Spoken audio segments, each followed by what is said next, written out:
Bien, pues vamos a dar comienzo a una nueva sesión de lectura explicada de un curso de milagros.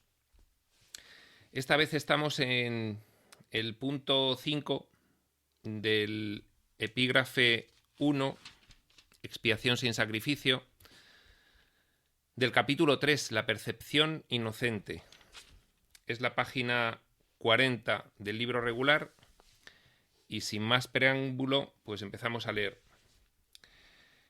Y dice así: se me ha llamado correctamente, dice Jesús en primera persona, el Cordero de Dios que quita los pecados del mundo. Esto es una frase que todos reconocemos, por supuesto, pues de la misa, cristiana, en concreto la católica. Dice: mas quienes representan al Cordero manchado de sangre no entienden el significado del símbolo. Si se entiende correctamente, es un símbolo muy simple que habla de mi inocencia. El león y el cordero, tendidos el uno junto al otro, simbolizan que la fuerza y la inocencia no están en conflicto, sino que viven naturalmente en paz. Claro, esto es lo que estábamos comentando en la anterior sesión, de que a raíz de explicar el verdadero significado de la crucifixión, está haciendo una comparación entre la expiación del mundo, que es una expiación con sacrificio, y la expiación tal cual debe entenderse con su verdadero significado divino, que es precisamente una comprensión. Entonces, aprovecha Jesús en este epígrafe para ir haciendo, como ya vimos en la anterior sesión, con esta frase del punto 3 que dice: mía es la venganza, dice el Señor, que decía Jesús que era una contradictio in termini, era una contradicción en sí mismo, ¿no? El que un Dios amoroso pueda decir que suya es la venganza. Bueno, pues sigue en este sentido matizando algunas afirmaciones de las escrituras de la religión y bien, pues en este caso nos intenta señalar otra de las frases, pero esta vez introduce un significado muy interesante porque es precisamente la base del capítulo entero, la percepción inocente. En la otra sesión habíamos estado hablando de que en nuestro mundo irremediablemente el leitmotiv es que todo el mundo es culpable, por eso todo el mundo peca y por eso todos merecen castigo y muerte. Ese es el leitmotiv del mundo. Ese es el leitmotiv del sueño en general. Y de hecho está plenamente vigente, dado que todo el mundo en este mundo actúa así de manera sistemática. Otra cosa es que la necesaria corrección que precisa el ego para poder desenvolverse socialmente sin que se vea vulnerada su falsa imagen social, esa identidad que cada uno nos hemos generado, entonces no nos expresemos abiertamente en este sentido de ese leitmotiv de que todo el mundo peca porque es culpable y por lo tanto debe pagar. Entonces queda un poco camuflado en la corrección de las formas, pero es ese contenido, y este es el contenido del mundo. Entonces, introducir el concepto de la inocencia del Hijo de Dios es muy interesante como este sustituto que necesariamente debemos hacer en nuestro sistema de pensamiento. Si nuestro sistema de pensamiento se basa en la creencia en el pecado, en la culpa y en el miedo, que necesariamente nos va a producir esa culpa dado que la vamos a proyectar en la pantalla de la experiencia que cada uno tenemos y vamos a ver un mundo culpable y por lo tanto amenazador y por lo tanto vamos a sentir miedo de ser atacados. El introducir este nuevo significado divino, que es eres perfectamente inocente, es lo que va a empezar a remover tu experiencia de vida allá donde se puede, que es en la causa, que es en tu sistema de pensamiento.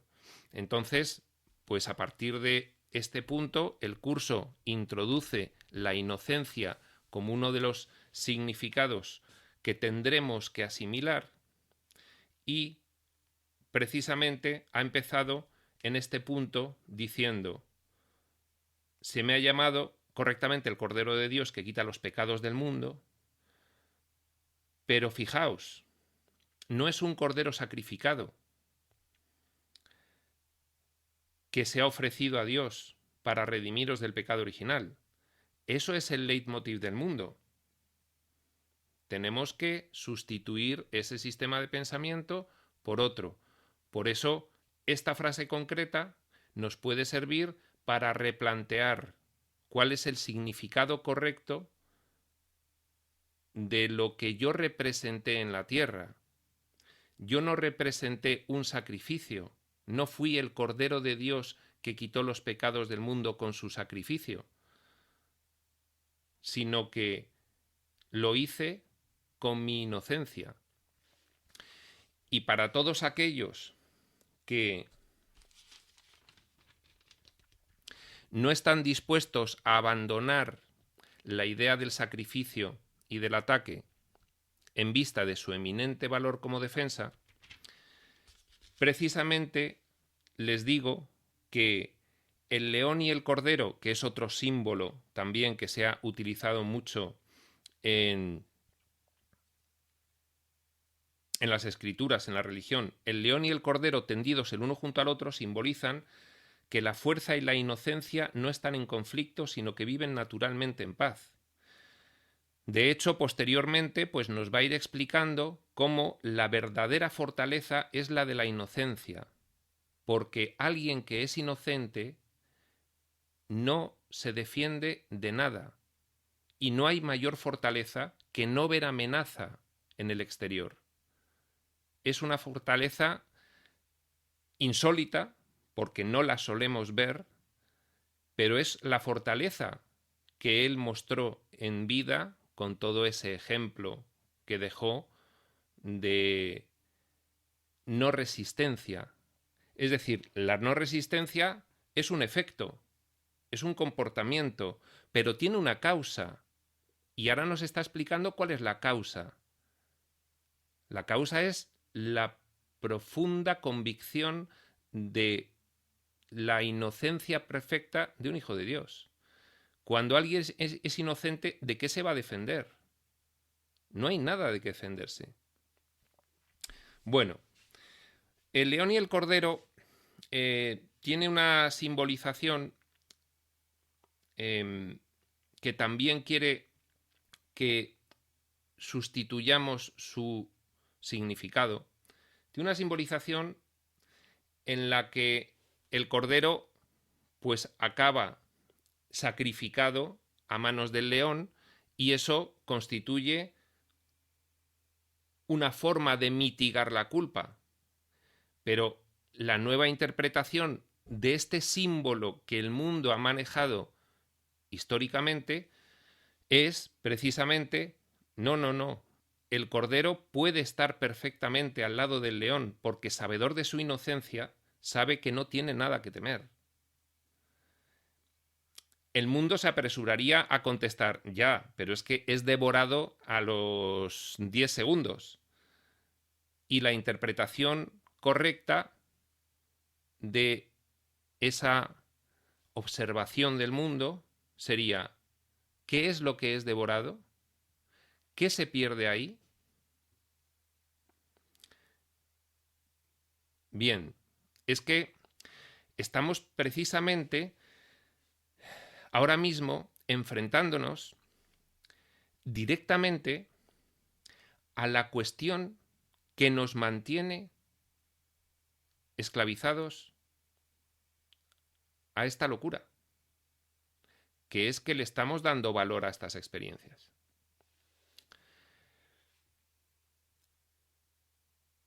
Nos estamos enfrentando a ello porque realmente sentimos miedo al pensarlo.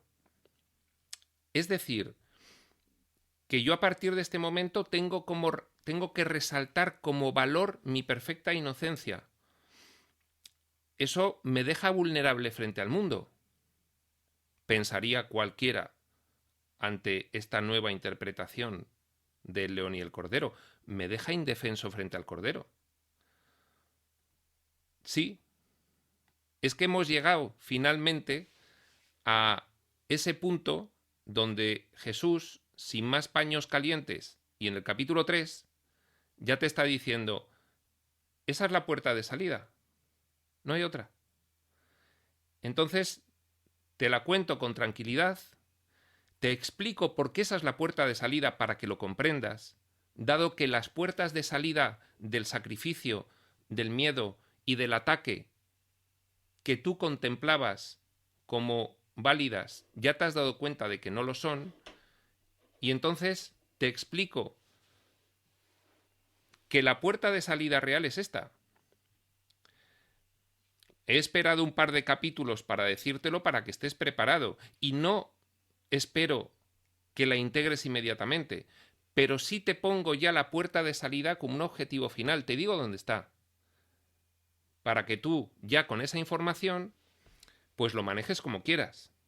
Pero sí te digo con rotundidad que no hay otra puerta de salida de esto. Que si cedemos a la culpa, al miedo, al ataque, al juicio, a la condenación y al castigo, no vamos a salir. Entonces te lo digo claramente. Y a partir de ahí, pues te seguiré acompañando en tu aprendizaje para que puedas asimilarlo de forma natural. Él no quiere que con esto entres en pánico y colapses. Sencillamente te quiere ir explicando que la única posible liberación de toda tu tristeza, de tu infelicidad y de tu hartazgo y de tu desesperación es exactamente empezar a considerar tu perfecta inocencia. Para eso tendrás que empezar a aplicar esa visión, esa percepción inocente en el mundo poco a poco, porque dado como ya hemos visto que funciona nuestra mente dentro del diseño, que funciona con el mecanismo de la proyección, para poder realizar una percepción inocente del mundo, que es lo que quiere dejarnos como idea central este capítulo, tendremos que realizar nosotros el primer paso, dar el primer paso tomando una decisión de empezar a manejar la idea de percibir inocentemente lo que ocurre en vez de como lo percibíamos antes. Es decir, percibir a nuestros hermanos con esa nueva visión y no con la visión de la culpabilidad, la condena y el castigo. Con esos pequeños ejemplos aplicados en la práctica, al verlo nosotros en nuestra experiencia, lo reforzamos en la mente, se va consolidando y luego lo empezamos a proyectar cada vez más. De forma que, sin colapsar por el pánico, puedes poco a poco, de forma natural, ir comprendiendo profundamente el valor divino que implica la inocencia. Pero tienes que ponerlo en marcha tú con una decisión tuya. Jesús nos dice muchas veces, tú tienes que tomar la decisión, yo te acompañaré. Una vez que tomes tú la decisión, yo me ocuparé del desenvolvimiento de los efectos de esa decisión. No te preocupes, no me crees, pero yo me encargaré de la dirección de cómo se desenvuelve, cómo se desenlaza esa decisión tuya de poner en práctica esto. Pero tienes que tomarla tú, no la puedo tomar yo.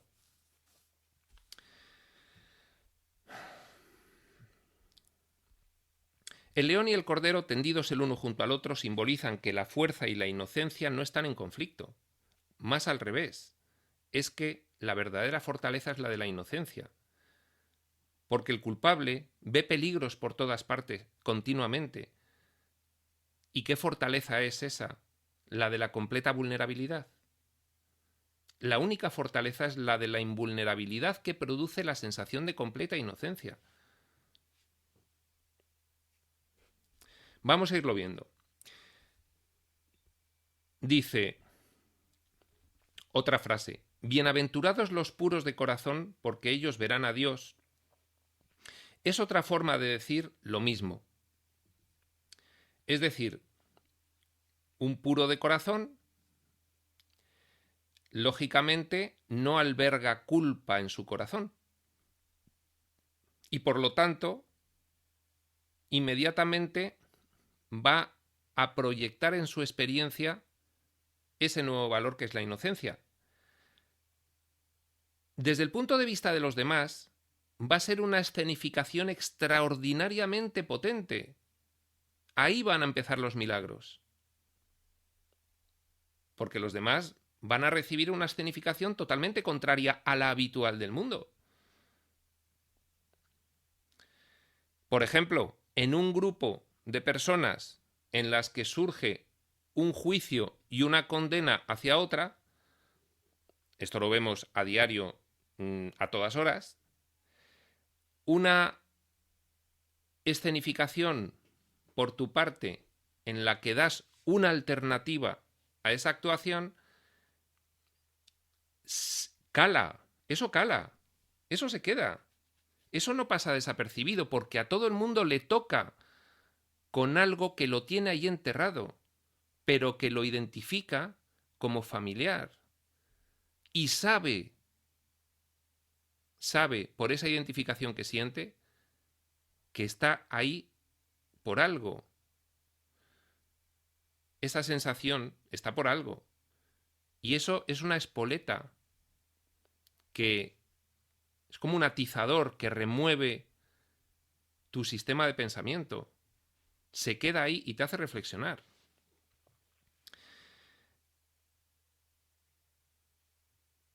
Dice, una mente pura conoce la verdad, y en eso radica su fuerza.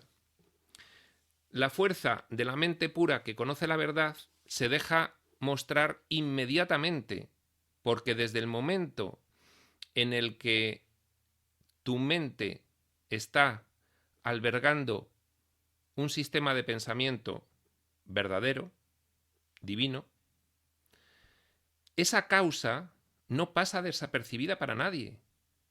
Para nadie. Y tarde o temprano te lo van a reconocer.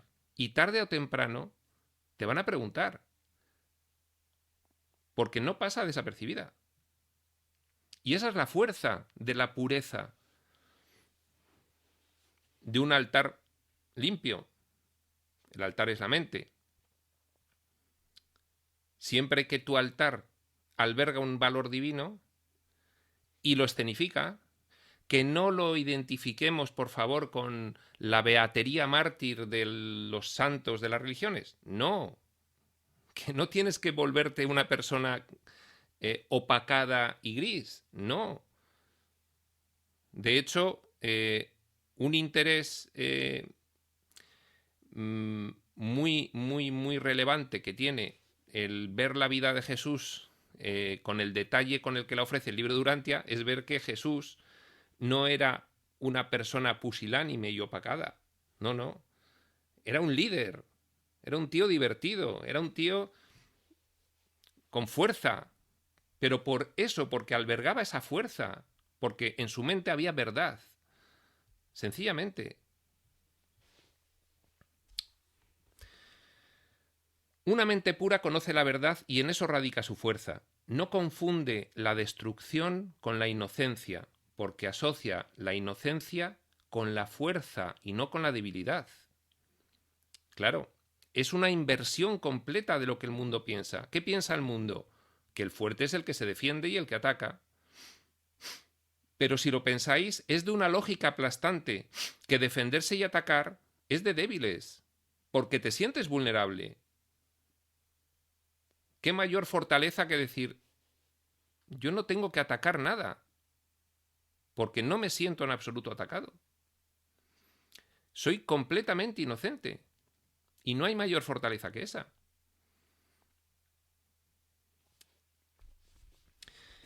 Bien, vamos al punto 6. Dice, la inocencia es incapaz de sacrificar nada, porque la mente inocente dispone de todo y solo se esfuerza por proteger su plenitud. Bueno, pues es una consecuencia más de este nuevo concepto que estamos ahora mismo explorando. Es una consecuencia más de este nuevo significado de lo que es la inocencia. El mundo asocia el inocente con el tonto. No, sí es muy inocente, es que es muy inocente. No se entera. Bueno, rescatemos el verdadero significado de la inocencia como absoluta fortaleza. El inocente no ve peligros porque sabe lo que es. Y la fuerza que irradia no pasa desapercibida para nadie. Para nadie. Desde el momento en el que asoma una rendija de culpa en la mente de una persona, inmediatamente asomará el juicio, la condenación, la defensa y el ataque. Y perderá la fortaleza de la inocencia. Iván, Sí. disculpa, una pregunta. Sí. Precisamente esto es algo que llevo un tiempo que quería preguntarte porque ahora que ya estoy empezando a integrar un poquito todo esto y por lo menos intelectualmente entenderlo, Sí. siento a veces conflicto con este tema porque en el día a día del mundo a nivel práctico a veces, pues bueno, ya sabéis cómo es este mundo, ¿no? Sí. Siento que lógicamente a veces hay que defenderse porque si no, pues todo el mundo se aprovecharía de ti. Ahora mismo no tengo un ejemplo en concreto, me vienen bastantes a la cabeza, pero ¿cómo encuentras un balance entre defender lo tuyo en el sentido, esto es, de que no se aprovechen de ti? Correcto. Y a la vez no defenderte, no atacar? Eso me surgen dudas. Correcto. Mira, aquí Jesús nos está exponiendo el horizonte final. ¿De acuerdo? Si alguna vez quieres salir de esto, tendrás que llegar a esto. Por ahora, él sabe que empieza siendo una bonita idea en nuestra mente, pero que no está integrada en absoluto en nuestro sistema de pensamiento. Con lo cual, la puesta en práctica de esta idea en el periodo de aprendizaje, que es en el que nosotros ahora mismo estamos y estaremos todavía un tiempo, implica que tú puedes manejar la aplicación práctica de este nuevo concepto de la inocencia sin caerte por el precipicio. Es decir, tu asimilación del concepto es pequeño aún. Por lo tanto, si excedes una puesta en práctica sobre tu grado de asimilación, vas a entrar en sacrificio tú precisamente por intentar llevarte más allá de donde tu propia mente te lo permite. Con lo cual, volvemos a lo que dijimos ayer del esfuerzo motivado. Hay que empezar a realizar un esfuerzo en poner en práctica esta cuestión hasta donde tu mente te lo permita, porque cuando empiece el miedo, decíamos ayer, señal, paro. Porque si empieza el miedo, es que no lo tienes asimilado y estás intentando forzarte artificialmente a llevar más allá de donde tu mente te permite la aplicación práctica de este concepto. Lo interesante es darse cuenta de que en el periodo de aprendizaje que hemos comenzado, tendremos que ir ampliando cada vez más el nivel mental evolutivo con esta idea que nos vaya permitiendo una aplicación cada vez más intensa y generalizada de este concepto. Jesús nos está diciendo, tendrás que llegar al final a ese punto, porque la puerta de salida pasa por lo que te estoy diciendo, al final del aprendizaje. Yo no te voy a llevar ahora mismo al sacrificio cuando te estoy hablando de que el sacrificio es, como decíamos ayer, decíamos literalmente, Dios no cree en el castigo, Dios no tiene nada que ver con el sacrificio. Entonces, el aprendizaje de esta cuestión no puede implicar sacrificio. Y tu pregunta está muy bien traída a esta cuestión. Oye, en el día a día, vamos a ver, ¿no me defiendo ya? Pues hombre, si estás en un periodo de aprendizaje te tendrás que seguir defendiendo en la medida en la que, si no tienes asimilado esto, el miedo te va a hacer colapsar. Pero lo interesante es que tú seas consciente de que has entrado en un periodo de aprendizaje y que la integración de este concepto es uno de los objetivos. Y poco a poco, teniendo siempre como horizonte final esta idea en su máxima expresión, que es lo que nos está diciendo Jesús, ir avanzando poco a poco hacia ella. En un curso de milagros, el que Jesús te muestre el horizonte final de toda esta información no implica que Él no sepa que hay un periodo de aprendizaje. Sencillamente, Él te está marcando el destino final de esta fase de aprendizaje.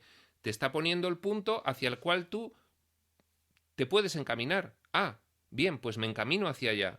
Pero Él es perfectamente consciente de que no puedes actuar como si estuvieses ya allí, porque entonces vendría todo esto que Andrés también describe como el bypass espiritual, como yo digo la no dualitis, que es la inflamación de la no dualidad. No, yo ya estoy allí. No, perdona, no estás allí. Estás en fase de aprendizaje. No te comportes artificialmente como si estuvieses allí. ¿Que tienes que tender hacia allí? Sí. ¿Que tienes que poner en práctica el esfuerzo motivado para llegar allí? Sí. ¿Que tienes todos los días que tirar un poquito más del carro? Sí. Pero no se te pide que te sacrifiques. Y si tú en un momento dado consideras en la vida que en una situación no la has percibido de forma inocente porque no tienes la inocencia arraigada en tu sistema de pensamiento aún y empiezas a sentir miedo, y tendrás que poner límites a los demás. Claro, sí, hay que poner límites. Oye, eso va en contra de lo que dice Jesús. No va en contra de lo que dice Jesús. Jesús te marca el final de la fase de aprendizaje. Ahí tendrás que llegar algún día. Por ahora, Él entiende perfectamente que tenemos que ir poco a poco. Genial, muchas gracias. Bien, pues continuamos.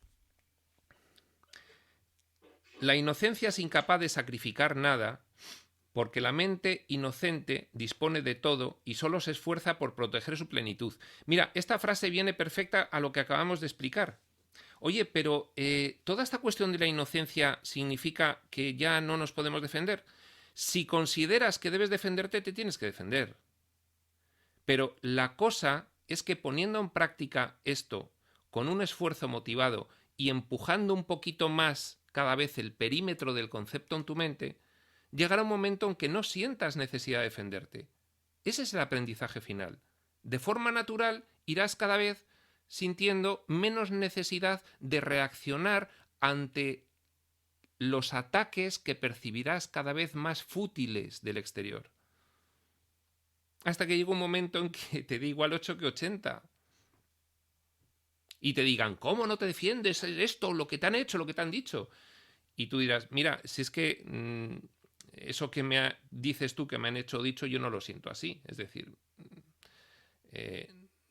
y pensarás por dentro, si es que de verdad que no siento que se me haya atacado, porque es que cada vez estoy más convencido de que aquí poco ataque hay.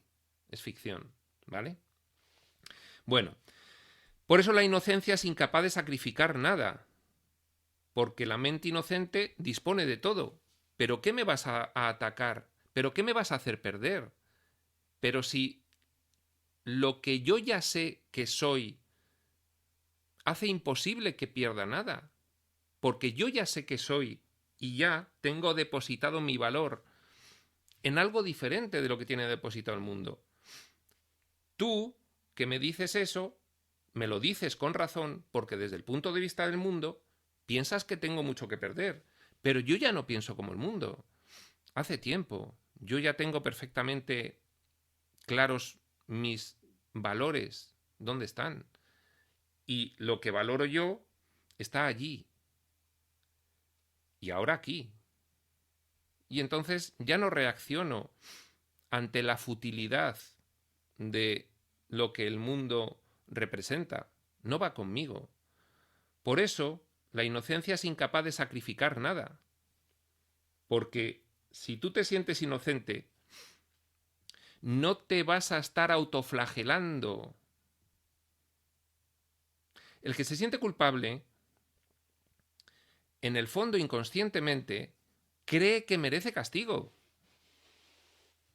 Y por lo tanto, y esto es un concepto algo más avanzado, introduce en el diseño de su experiencia particular, porque las experiencias particulares del diseño del soñador se pueden modificar en tiempo real.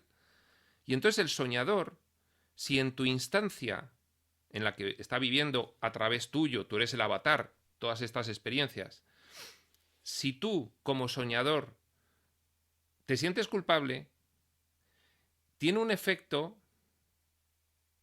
que es que a nivel de diseño estás introduciendo en tu experiencia de vida castigo. Y todo me sale mal, y fíjate, y claro, y es que esto no hay quien lo soporte, porque mira, ahora me pasa esto, y luego me pasa lo otro, y luego me pasa lo de más allá, y no sé qué.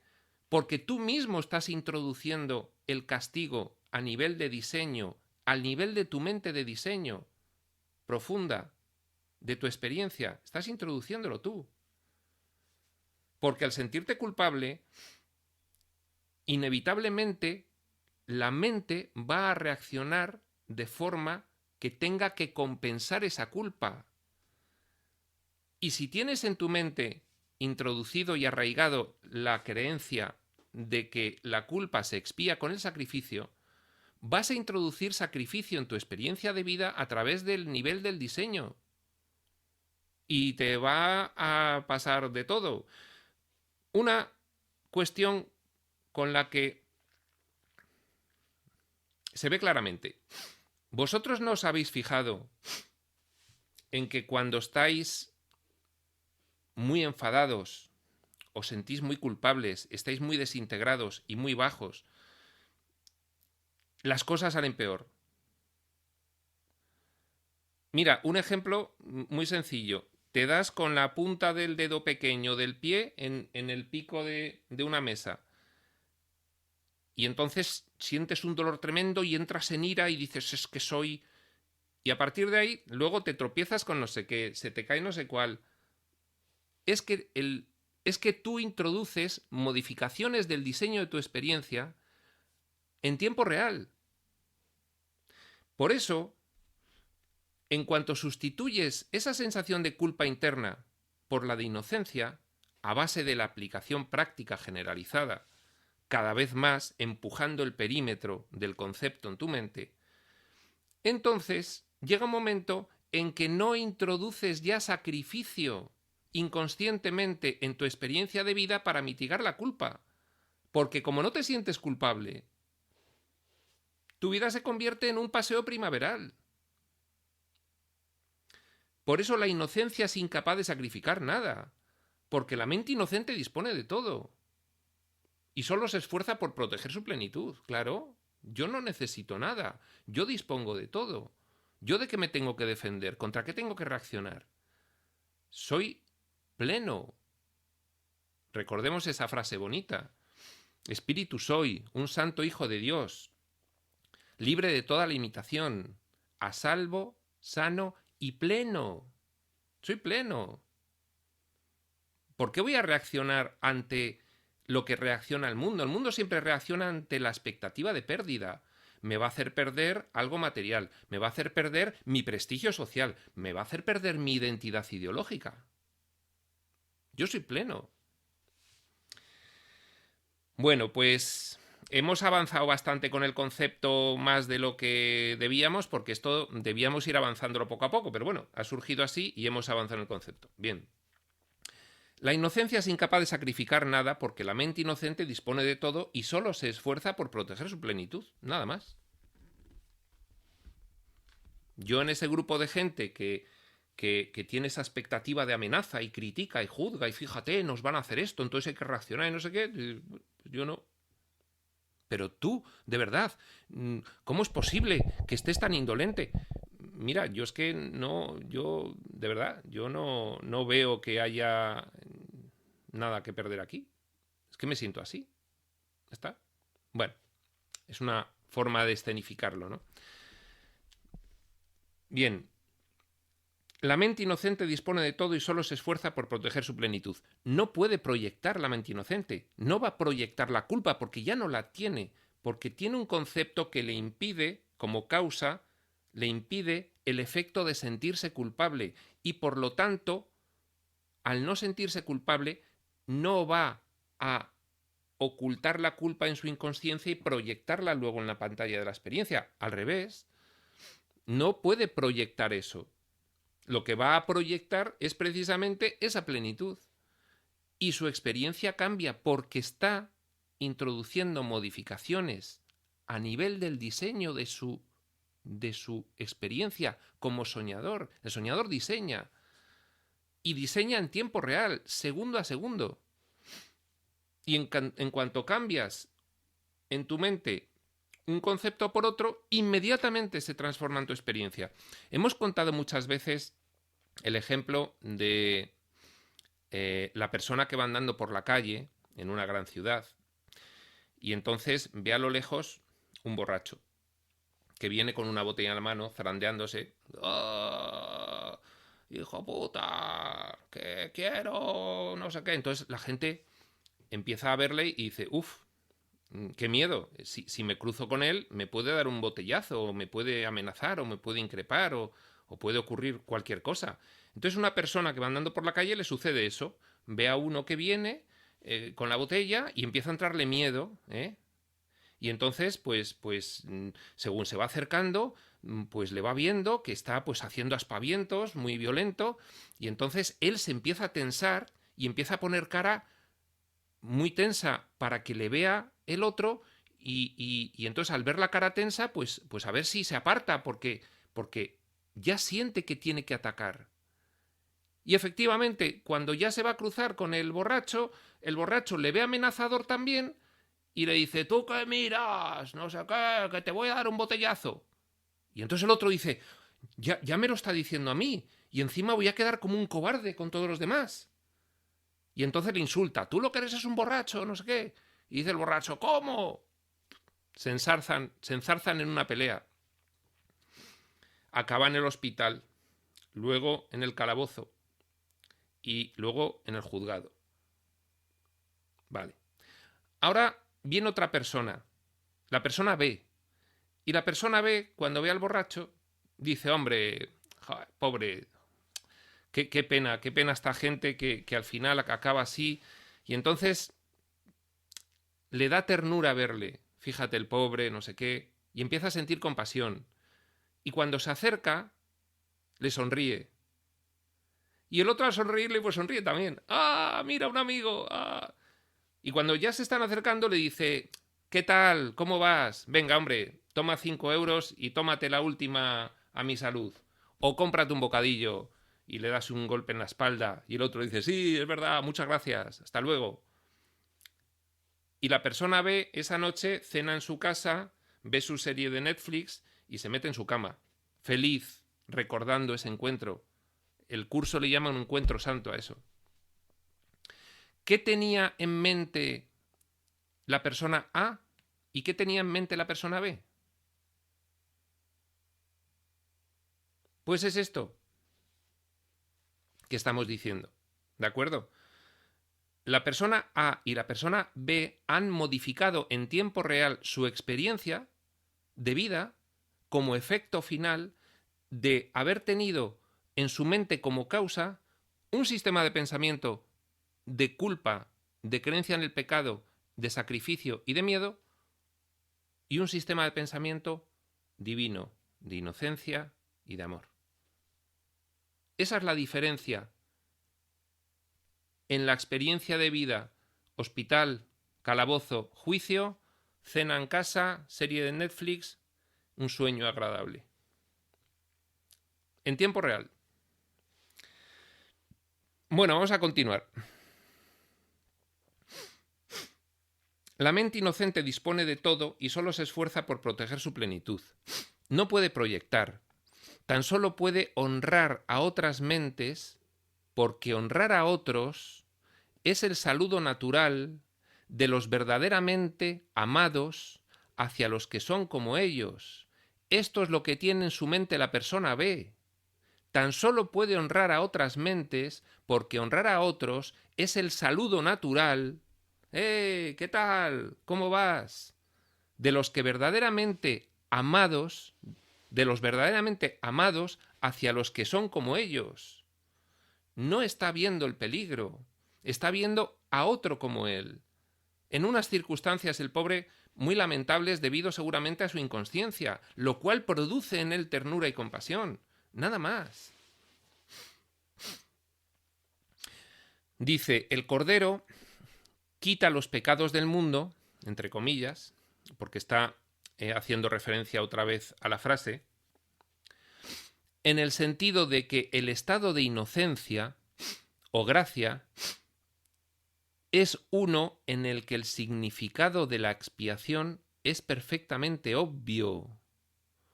Claro, la persona B es un cordero que quita el pecado que todo el mundo ve en el borracho, porque la persona B, como tiene integrada su inocencia completamente, quita los pecados del mundo, no los ve. ¿Qué pecados? Eso lo ve el mundo. Yo no veo a un pecador, yo no veo un peligro, yo no veo a alguien malo y culpable. Yo veo a un pobrecillo que es igual que yo, y las circunstancias de la vida, por su inconsciencia, le han llevado a eso. Ya está, sencillamente. Y nos especifica el estado de inocencia o gracia, y por primera vez aparece la palabra gracia en el curso, porque la gracia, esa gracia que maneja mucho como término y concepto la religión, la gracia de Dios es la perfecta inocencia de su Hijo. El estado de inocencia es el estado de gracia.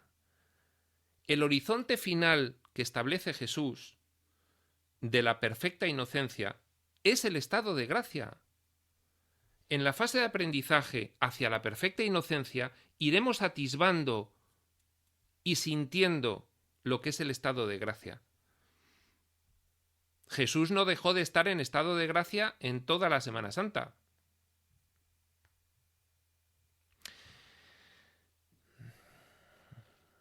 Y un estado de gracia es uno en que el significado de la expiación es perfectamente obvio. La expiación no como sacrificio, sino como comprensión de lo que sucede en realidad. ¿Qué sucede en realidad? Que yo soy un perfecto hijo de Dios, mi hermano también, y esto es una ficción. Y aunque mi hermano aparezca disfrazado de borracho, y yo aparezca disfrazado de alguien muy superior moralmente al borracho, eso es una ficción, eso es un disfraz. Porque yo comprendo realmente qué está ocurriendo aquí. Y deshago el error de darle valor a la forma del disfraz y no al contenido espiritual que trasciende a todo eso. Deshago ese error y, por lo tanto, el estado de inocencia o de gracia es uno en el que el significado de la expiación, ese valor divino que me hace percibir correctamente y comprender qué está ocurriendo en realidad, es perfectamente obvio. Dice, la expiación como comprensión, con mayúsculas, lo pone con mayúsculas no solamente para diferenciarlo de la expiación con minúsculas en el texto, expiación con minúsculas, expiación como sacrificio, expiación con mayúsculas, comprensión, sino porque la expiación es Dios en nuestra mente. Por eso lo pone con mayúsculas. Es Dios en nuestra mente. ¿Qué te va a hacer comprender la verdad y deshacer el error sino Dios en tu mente? Por eso lo pone con mayúsculas. La expiación carece por completo de ambigüedad. Es perfectamente inequívoca porque existe en la luz. Claro que es inequívoca. La persona ve, no duda. Y al no dudar, no proyecta culpa. Y al no proyectar culpa, no ve nada amenazador. Y al no ver nada amenazador, no siente miedo. Es perfectamente inequívoca. Únicamente los intentos de ocultarla, la luz, en las tinieblas, la luz, siempre que habla el curso de luz, se refiere a la luz espiritual, a los valores divinos. No es la luz física, no es la luz intelectual, es la luz espiritual, ¿vale?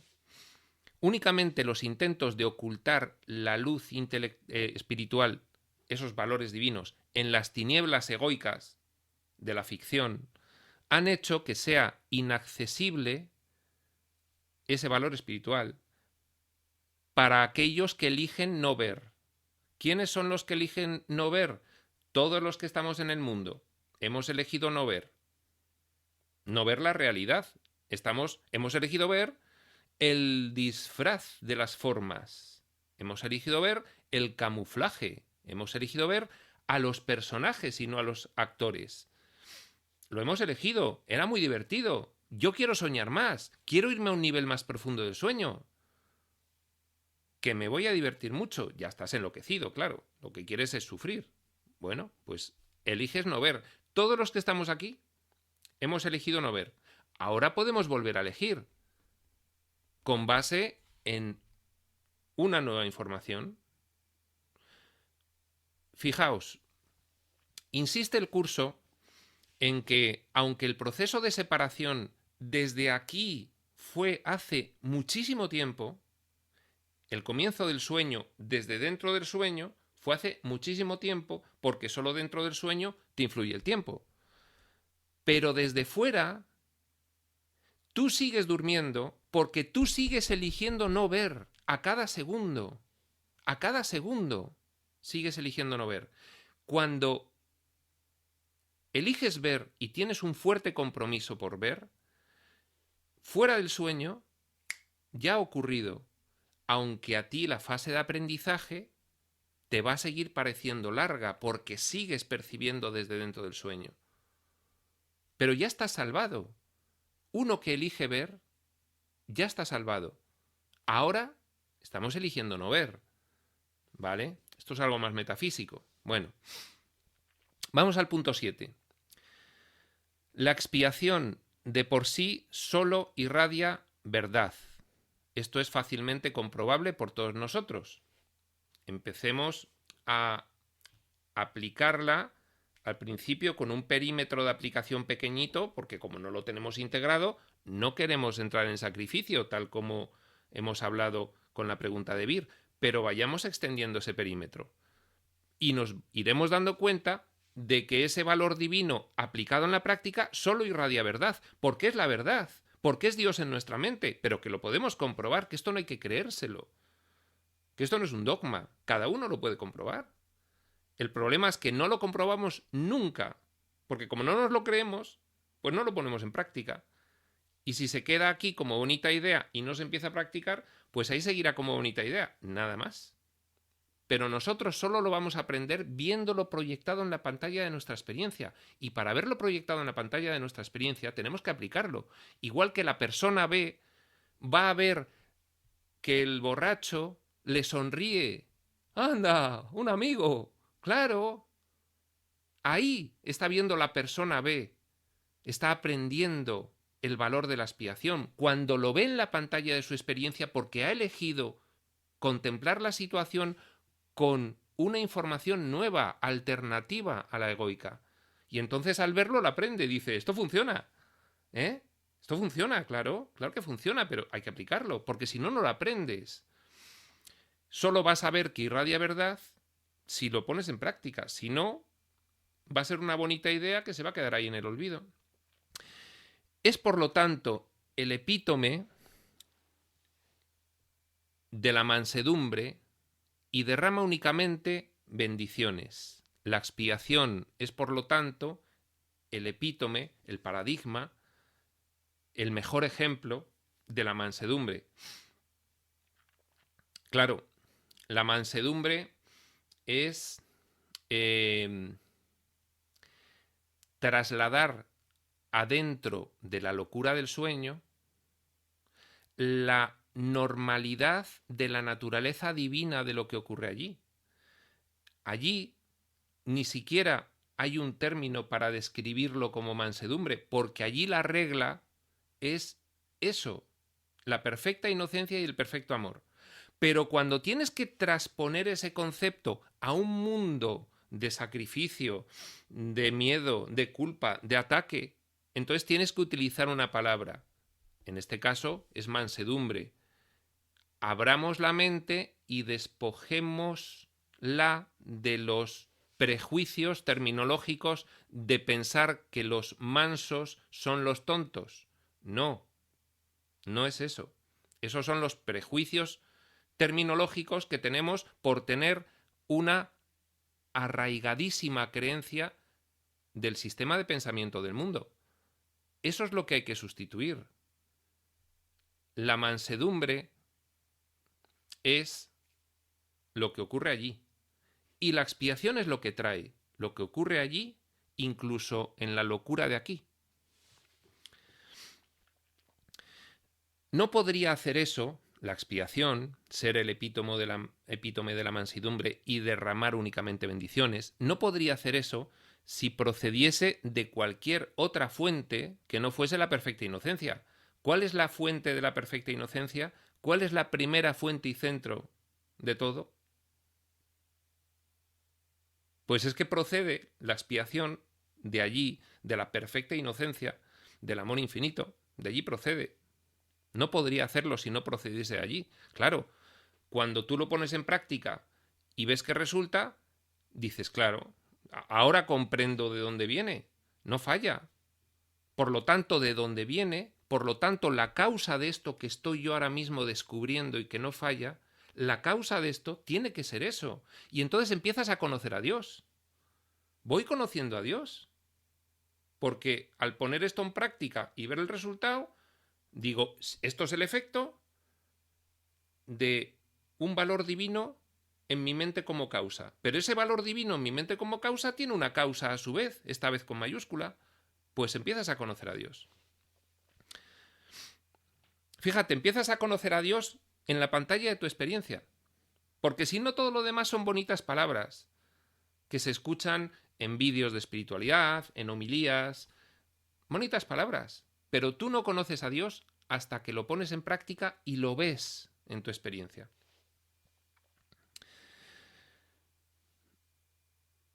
Dice, la inocencia es sabiduría porque no tiene conciencia del mal. Y el mal no existe. Ah, bien. El mal no existe. Vivimos en el mundo de los opuestos. Nos hemos inventado los opuestos a lo que somos en realidad. Por eso aquí creemos que existe el mal. Por eso aquí creemos que se puede elegir entre el bien y el mal. Pero ya sabemos, porque lo hemos dicho muchas veces, que es ficticio. Aquí creemos que tenemos que elegir entre bien y mal y estamos todo el día eligiendo entre bien y mal porque pensamos que el mal existe. Pero la percepción inocente va a ir deshaciendo el concepto del mal que tenemos y va a dejar siempre solamente una alternativa. Una. A eso se le llama hacer la voluntad de Dios. A eso se le llama no tengo otra voluntad que la de Dios.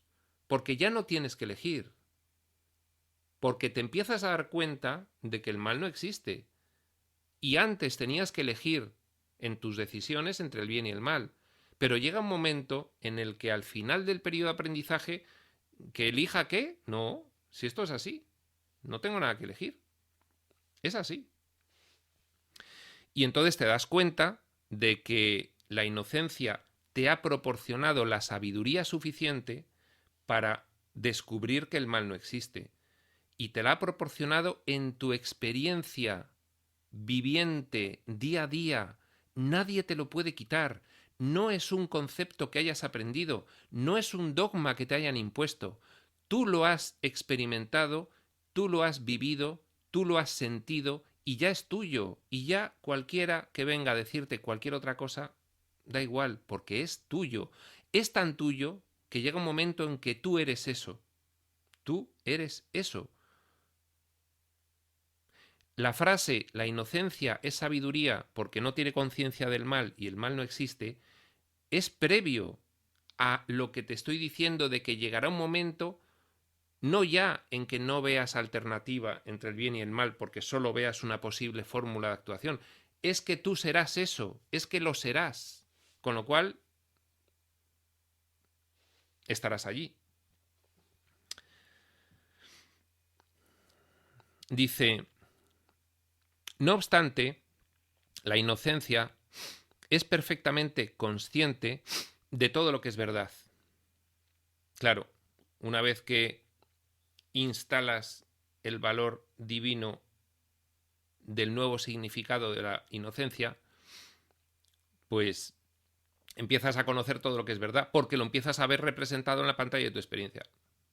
Claro, es en realidad siempre lo mismo, solo que como hemos abandonado el conocimiento absoluto de la mentalidad uno divina y hemos pasado a el conocimiento absolutamente relativo de los grados, aspectos e intervalos del diseño del sueño de ilusión, pues entonces tenemos que ver aplicado ese valor divino a muchos acontecimientos diferentes en nuestra vida, que siempre nos van a representar el mismo contenido de fondo.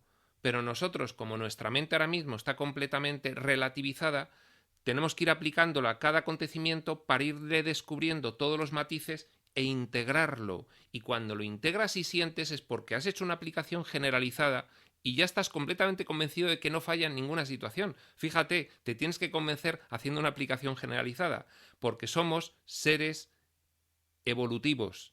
Tenemos que perfeccionarnos.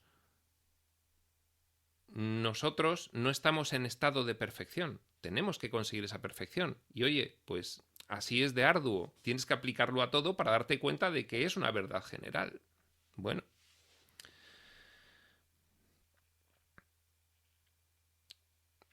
No obstante, es perfectamente consciente la percepción inocente de todo lo que es verdad, lo va descubriendo.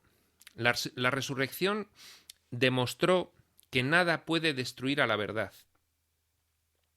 Fíjate, pues no hay muerte. ¿Qué mayor verdad del mundo es la muerte? ¿Cuánto se repite? Aquí no ha venido nadie de allí para contarlo. Tarde o temprano, todos muertos. Dentro de 50 años, todos calvos. La resurrección demostró que nada puede destruir la verdad. Nada. Ni lo más arraigado que tiene el mundo, que es la muerte. Nada. El bien puede resistir cualquier clase de mal, al igual que la luz disipa cualquier clase de oscuridad. Tienes una oscuridad cerrada, negra, no ves nada, en una habitación oscura. Enciendes una luz y lo ves todo. La luz disipa la oscuridad inmediatamente. La luz física disipa la oscuridad física porque es una simbolización en el diseño de que la luz espiritual disipa cualquier clase de error.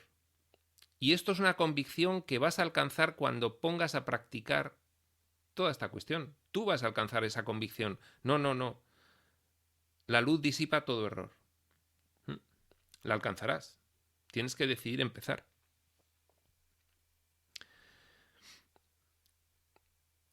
El bien puede resistir cualquier clase de mal, al igual que la luz disipa cualquier clase de oscuridad. La expiación es, por lo tanto, la lección perfecta. Es la demostración concluyente.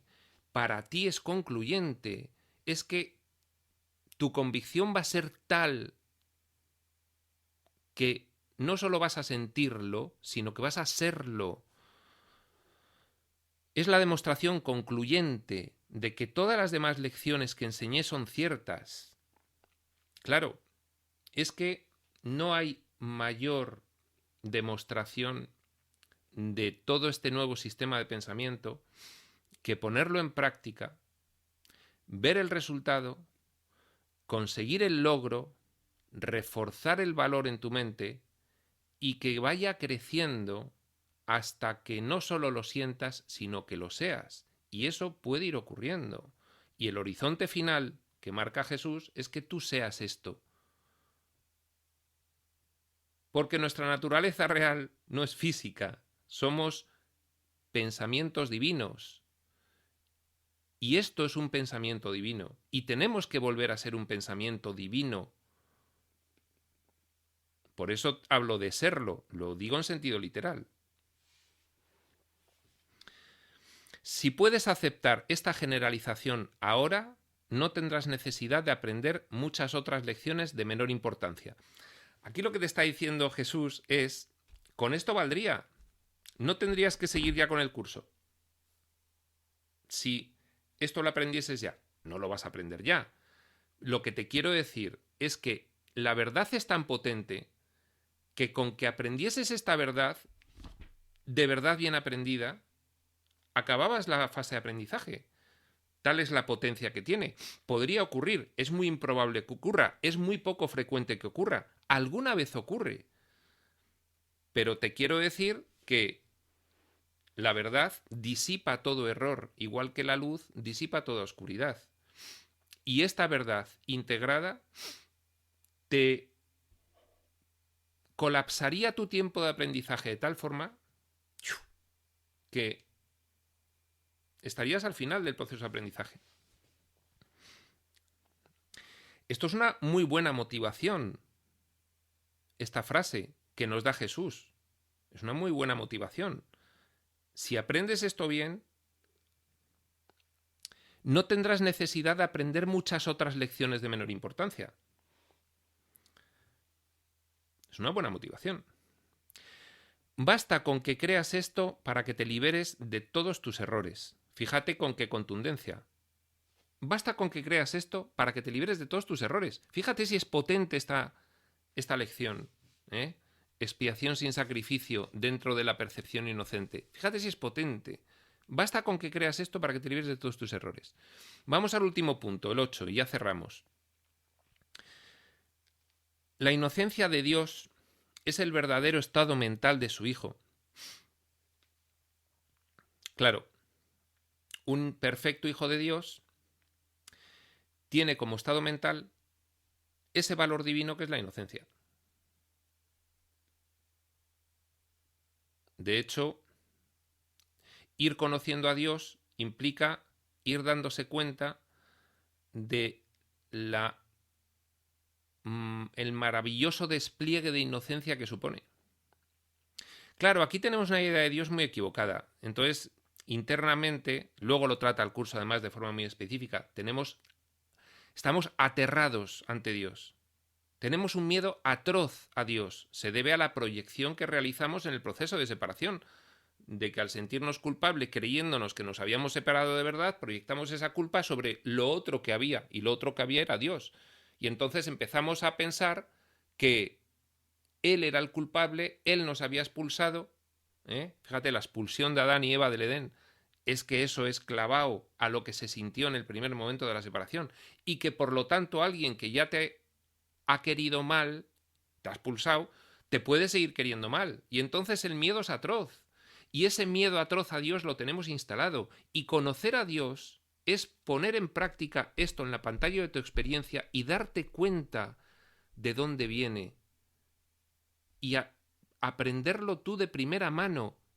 Experiencia íntima. Por eso la espiritualidad es un camino íntimo con Dios que te proporciona certezas personales e intransferibles.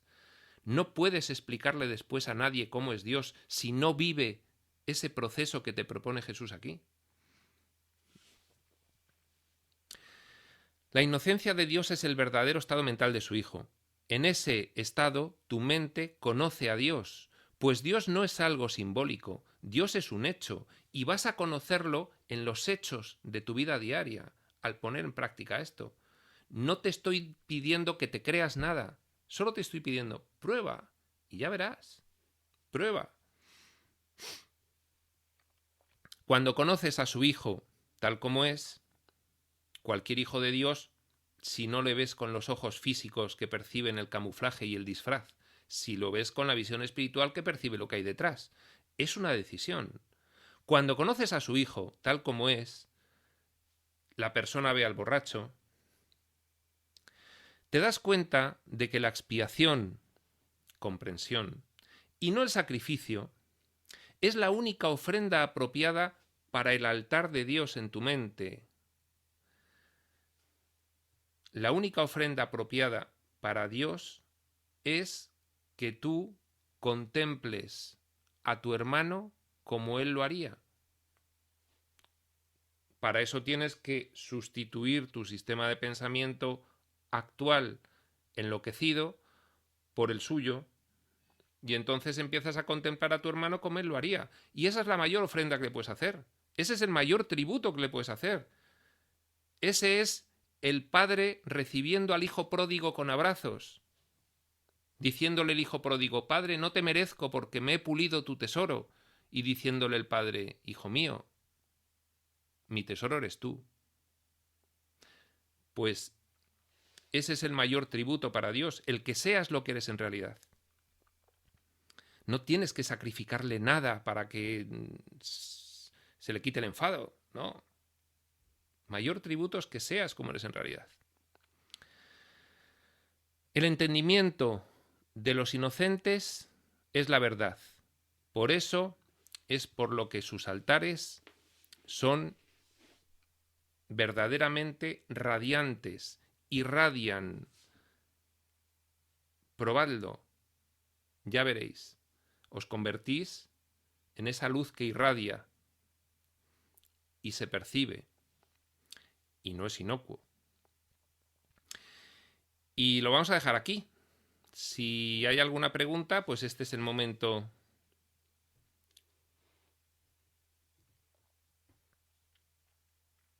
Pues yo más que una pregunta, Iván, cuando hablas de el pavor y el terror que le tenemos a Dios, provocado por la proyección, no sé si eso tiene que ver con una cosa que leí el otro día en el curso de amor, que a mí me aclaró mucho, que al haber atribuido cualidades, o sea, atributos a la nada, ¿vale? Yo me imaginaba la nada como si fuera una bóveda invisible. ¿Y sabes cuando eres pequeño que mojas papel de periódico en cola y vas pegando para hacer como una escultura? Pues vas pegando esos papeles que son atributos, por supuesto es negativo, porque la oscuridad es muy mala, claro. Vas poniendo esos papeles y al final, aunque no haya nada, tiene forma de cúpula y al final se unifica. Y lo que pasa es que indirectamente cada uno que pones, cada atributo que pones a la nada, se lo estás poniendo a todo, a Dios. O sea, que es como un proceso automático. Y si yo no le he puesto ningún atributo malo a Dios, no. Es que por la proyección, cada cosa que pones en la nada, se lo estás poniendo a Dios. Te impide conocerle. Siempre pensamos la idea de un reflejo como que hay algo real y el reflejo en el espejo. Sí. Es que es todo lo mismo. Es que no hay real y espejo. Son dos entidades de la iguales, ¿no? Sí. Tiene sentido. O sea, que no hay nada Sí, tiene sentido. que refleja algo falso, sino que es que son dos cosas, un reflejo sobre un reflejo. Tiene sentido. No sé. La construcción de tu bóveda de papel sobre la nada te impide ver a Dios. así es. Vale. Pues ya está. Bueno. Bueno, es que sabes lo que pasa, que es que he estado un poco disperso. Sí. Porque ha surgido trabajo, pero me ha parecido preciosa, ¿eh? O sea, es que el mensaje de hoy es muy bonito. Este es de los epígrafes más potentes que tiene el curso, sí. Todos son muy potentes, pero este es especial, sí. Sí, y además esa puerta final que abre, que dices que si entiendes esto ya avanzas muy definitivamente en el aprendizaje, vamos. Sí, es muy motivador. Bueno, voy a ver si consigo recomponerlo íntegramente, disculpad. Muy bien. Nada. Bueno, ¿alguna cosa más? Miguel. Resulta muy difícil de alguna forma pues entender esto de que bueno que hay que tener pena, digamos, de la gente que ataca y que hace barbaridades, ¿no? Porque realmente son hijos de Dios que están como enloquecidos. Desinteresados y tal, ¿no? Pero claro, que tú dices eso a los judíos que se masacraron en la Segunda Guerra Mundial, o la gente que murió en Guernica, en la Guerra Civil, yo qué sé, cada uno, ¿no? Joder. Es un horizonte final. Lo único que hacía era vivir en un pueblo y de repente marcharon a ese pueblo, ¿no?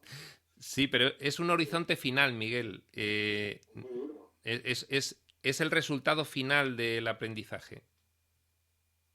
Uy. Ya, pero claro, como dices, si lo entiendes, aceleras. Bueno, claro, pero no te dice que entiendas el genocidio judío. Te dice que entiendas, en primer lugar, dentro de tu casa, con tus hijos, cualquier chorrada. Ya. Claro, no tienes que entender primero el genocidio. Claro, es que me bloquea porque digo... No, eso es el final, eso llegará. Diego dice, por ahí no pasa. No, eso es de nota, es de matrícula de honor, eso es de nota. Ahora hay que ir haciendo los test de control. Nada más. Vale. Tranquilidad. Bueno, pues si no tenéis ninguna cuestión más, podemos ir cerrando. Prospector UCDM, corto la grabación